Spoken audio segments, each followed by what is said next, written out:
Hi, everybody, and welcome back to the Course of World History. I am your host, Mr. Samuelson, and today we're talking about the Silk Roads. Roads made of silk. You'd think they'd make it out of a more durable material, but oh, no? Sorry. This is about the transportation of goods between East and West, and silk was one of the main. Okay, I got it. The Silk Roads. Let's get into it. An essential question here then is how did the Silk Roads wind up benefiting both the East and the West? How did this trade connection work out for everybody? Origins of the Silk Roads. So, trade between Europe and Asia was first established way back. We're talking about Alexander the Great and the Greek expansion. This is how Europe and Asia really kind of learned that the other exists and that there are these other goods out there. Now, the Han Chinese, who are in charge way out here in China, weird place for the Chinese to be, they developed the trade route and they move large amounts of Chinese products westward. They start shipping them out saying, hey, we've got stuff that they don't have. Let's sell it to them. Let's get stuff that we want that they have. And the most popular item was silk. Silk Roads. Makes sense. All right. This most popular item being silk. The Chinese were the only ones who knew how to make it. And it was a very carefully guarded secret. They didn't want anybody else to find out how easy it was to make this thing called silk. So they could sell it for an awful lot. And boy, did they make a lot of money. So the trade on the Silk Road. In addition to silk, the Chinese also traded other goods like porcelain and spices. Here is silk. It's just made by this worm. This worm spins a cocoon, you unravel the cocoon, and you have silk thread, which you can then weave into cloth. This is the porcelain made out of a special clay that the Chinese had, and again, protected so that others couldn't figure it out. Now, Western goods were sought by the Chinese, and this included olive oil and wine, largely, amongst other goods. And they would travel westward along the Silk Road. Now, this trade continued intermittently through Persian and Roman and Byzantine and Islamic eras. So this trade, east-west, was a long-term trade, and it went and it went and it went. This was not something that just happened all of a sudden, nor was it something that was just kind of a flash in a pan. We're talking about hundreds of years of trade. Other exchanges. It wasn't just trade goods that made its way along the path. There were ideas that also went as well. Christianity, Islam, Buddhism, all spread along the Silk Roads. Where people went, their ideas went, and where their ideas went, they spread. In addition to religion, we had different styles of art and sculpture appear wherever this road traveled. People would bring this new art. People would see the art that was being brought in and say, hey, that looks nice. This is what we've always done. Let's blend it and create something new. Ideas, folks. Ideas. So all this wonderful stuff was spreading.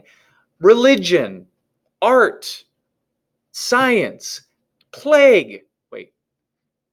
All right. Well, the plague wasn't such a good thing, but yeah, that spreads with people too. So plague and other illnesses also spread along the Silk Road, caused a lot of people to die. We'll definitely talk about that later. Moving on. All right, trade troubles. So along the Silk Road, trade was unfortunately inconsistent. Because the road was big, it passed through a lot of different nations. And sometimes those nations would go to war. And when nations go to war with each other, it is not very easy to move in between those nations easily. And it would disrupt trade. And the problem is, if you've got a war just in between two different nations, that interrupts trade with Europe going all the way to China, because now you can't pass through that area.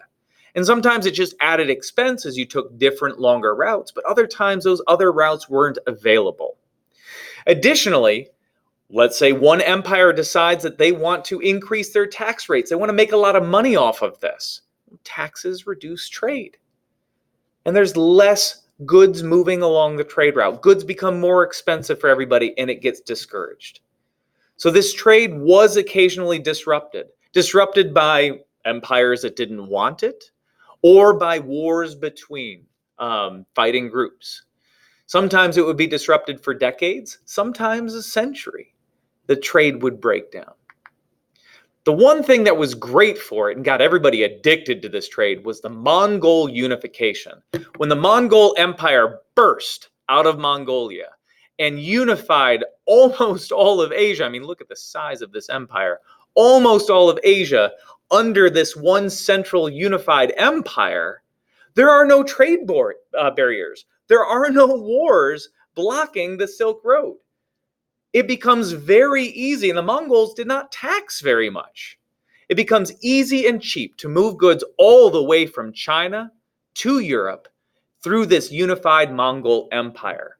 Peace is great for trade. And although you certainly wouldn't want to be on the borders of the Mongol empire while they're expanding, once you're in it, life is pretty good. And this Mongol empire really encouraged trade. They encouraged the spread of ideas. They wanted to take all the best ideas from the East, all the best ideas in the West, and make sure that they were exchanging their ideas so that everybody could benefit. And new goods and new inventions moved throughout the empire seamlessly. Paper, gunpowder, the compass, they all arrive in Europe because the Mongols had established this smooth, easy trade along the Silk Road. So the end of that causes a problem. When the Mongol Empire collapses, the Silk Road experiences all of its old problems again. The new empires along particularly the southern route, what are called the gunpowder empires, they start fighting against each other a lot. And the Ottomans start really fighting against the Byzantines again. And it disrupts all this trade along the southern route.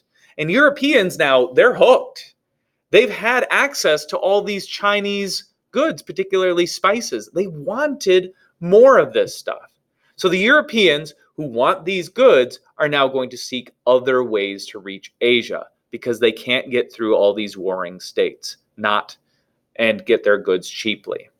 The collapse of the Silk Road then becomes a primary factor in beginning the European age of exploration, something that we will look at in future lessons in great detail.